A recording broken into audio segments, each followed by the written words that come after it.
Today we are going to be doing our Unit 5 review over stress, and we're going to start out by discussing the questions from Stress Portrait of a Killer.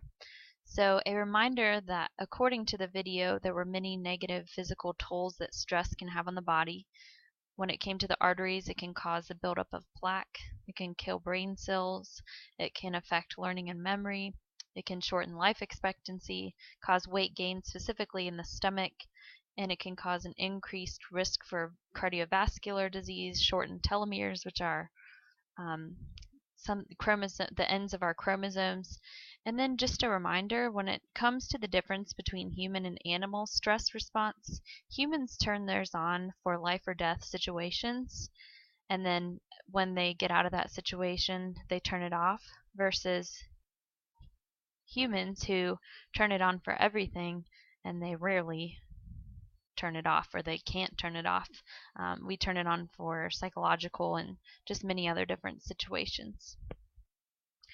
The first term that we have here is stress. So this is the anxious or threatening feeling resulting from our appraisal of a situation and our reaction to demands placed on us. So a reminder, something we're going to talk about momentarily, there's different ways to appraise a situation. It can be positive, it can be negative, it can be irrelevant, and based on how we appraise it, that can affect how we handle it. Next, we have some key terms associated with stress. One is a stressor, a stress-producing event or situation. We came up with a list of our top 5 in class, and many of you mentioned parents, homework, studying for tests and projects, balancing work and school. You know examples of stressors. Next, we have distress, which is negative stress. So this is the type of stress that can have those negative physical tolls on the body, like we saw in the video. Next, we have eustress, which is positive stress. So this is resulting from things that motivate us, things that challenge us. Some examples, if you're waiting at an award ceremony to see if you won, or that feeling that you have right before a game, or waiting for a date. Some of you wrote, I noticed on your papers, riding a roller coaster. Those are positive things that motivate. Next question is about the function of stress. According to the video, we saw that stress motivates us to help us survive. If we think back to that fight or flight response, it's going to motivate us to get out of dangerous situations. In terms of positive aspects of stress, I know many of you can't think of anything positive related to stress, but what we see is that stress can help motivate us, it can help us to focus, and like we already mentioned, it can help save our life. Next, we have a conflict situation. This is when a person has to choose between 2 or more options. And here are each of the different types of conflict situations. Remember, anytime you see that word approach, it's something that's attractive or positive. Anytime you see that word avoidance, it's something that's negative. So an approach, it's between 2 attractive options. So an example, do you want a cupcake or a brownie? Do you want to go to a concert or see a movie? There's not really going to be stress associated with it. Next, we have avoidance. So this is choosing between 2 negative options. So this can cause more stress. Do you want to study for math, or do you want to study for physics? Do you want to clean your room or take out the garbage? Next, we have approach avoidance. This is one situation that has positive and negative aspects. So an example is, do you want to ask your boss for a raise? If you do, he might fire you. So there's positive and negative. You could get the raise or you could get fired. Next, double approach avoidance. This is when you're choosing between multiple options. Each has pleasurable and negative aspects. Let's say, for example, there's a woman who is trying to decide what to do for Christmas. She could go on a cruise, or she could go to her parents' house in North Carolina. If she went on the cruise, she would spend a lot of money, but if she goes home, she knows it'll be relaxing, but there's not going to be much to do. So 2 situations, both positive and negative. Also, we talked about, in the context of you guys, choosing colleges. Multiple colleges both have positive and negative aspects. The next thing we're going to talk about is stress and appraisal. So a reminder that stress is the anxious or threatening feeling resulting from our appraisal of a situation. So for a primary appraisal, that's how we first evaluate the situation. We can evaluate it as irrelevant, positive, we can evaluate it as negative. So an example of this, if you evaluate a quiz as irrelevant, a pop quiz, then just let it slide off. Don't care either way. Positive, you might evaluate a pop quiz. You've prepared, you understand the material, you feel confident. Negative, you have no idea what's going on, you're worried you're going to fail. And then secondary appraisal is how we actually deal with the situation. So in the context of that pop quiz, you're going to have to take it, or maybe you're going to fake that you're sick and get out of it, or maybe you're going to tell your parent to call and sign you out. It's how you actually deal with the situation. Next, we have environmental stressors. These are, of course, stressors that a person experiences in their environment. Some of the examples they mentioned in the book are noise and crowding. What they found was people who lived by airports and had that constant air traffic noise had higher levels of stress and showed more physiological symptoms of stress. Also, if we think about crowding, that would be like a lot of people living in an apartment. That also increases stress.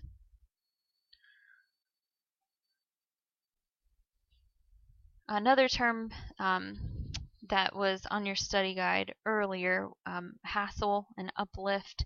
Hassle, these are minor day-to-day stressors, some small things that cause stress, but they're not life-altering, like losing your keys or being late to work.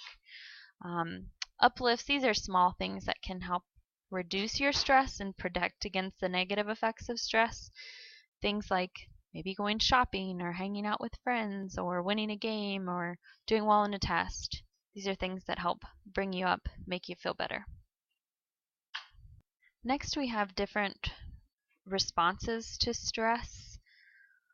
What we see, there's behavioral, so those are things outside of your body, action taken on the environment. So there's negative as well as more positive ways to respond to stress. So substance abuse, eating, procrastinating. There's also more positive ways like exercise, relaxation. Next, physiological. These are changes that occur as a result of fight or flight, so they're within the body. Anything on that reactions to stress survey that we took, your heart rate increasing, your breathing increasing, digestive issues, headaches, muscle tension, sweating, etc. Emotional. These are just any positive or negative emotions that accompany stress. Maybe it's anxiety or anger or sadness or fear, feeling overwhelmed. Cognitive, anytime you see that word cognitive, it's related to your thought processes.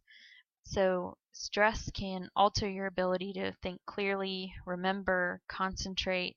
It can also, you might experience ruminative thinking where you just think about it over and over and over and you can't get it out of your mind. Next, we have General Adaptation Syndrome. The abbreviation is GAS.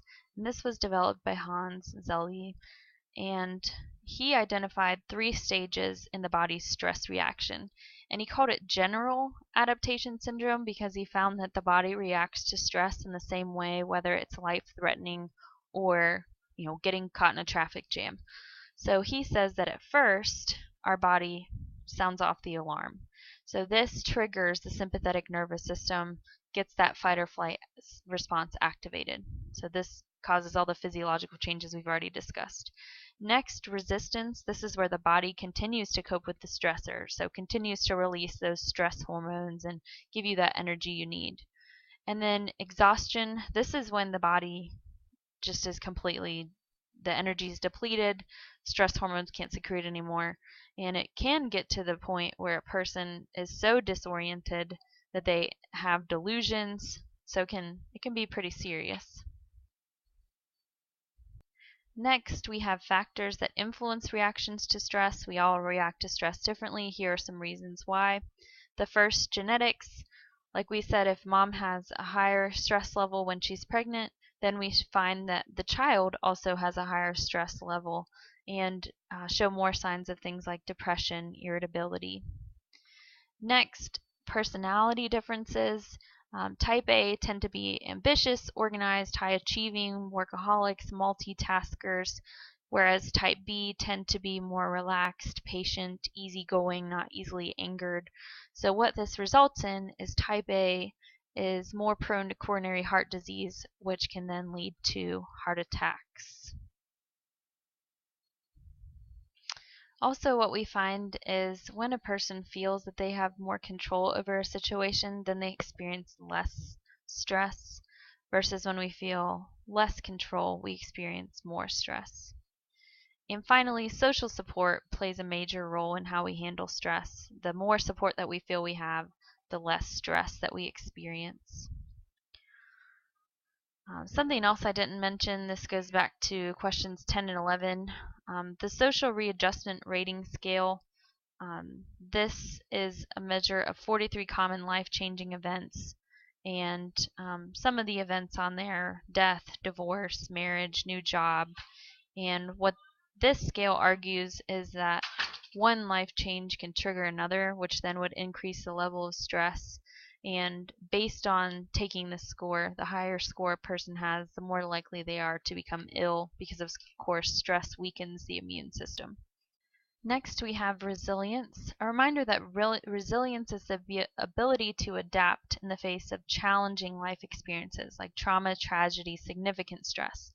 It's not just you got stuck in traffic or you lost your keys. This is like death of a family member, a diagnosis, divorce. These are challenging life experiences.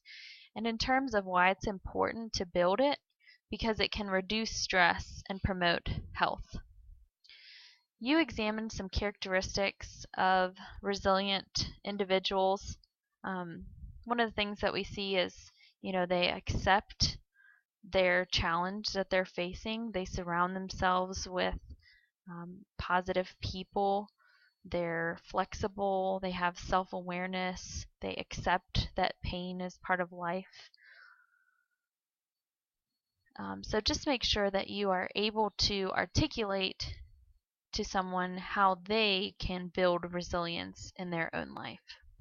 Lastly, we have coping with stress. So a coping strategy is any strategy that a person takes to master, reduce, or minimize the effects of stressors in their life. So some examples of active coping strategies, we see problem solving. So maybe you need to come up with a schedule. Maybe you need to view the problem in a new way. Maybe you need to ask for help and find support through those relationships. Other examples, maybe you need to set up a schedule, manage your time better. Some relaxation techniques that we used: progressive relaxation. So that's where you tense a certain muscle group, then release it. We tried meditation, so that's clearing your mind from the stress. Laughter, exercise, watching what you eat are all examples as well. One of the other strategies that we tried deep breathing. We also used what's called guided imagery, so just imagining yourself in a more pleasant place. So again, make sure that you could articulate certain active and effective strategies for coping with stress.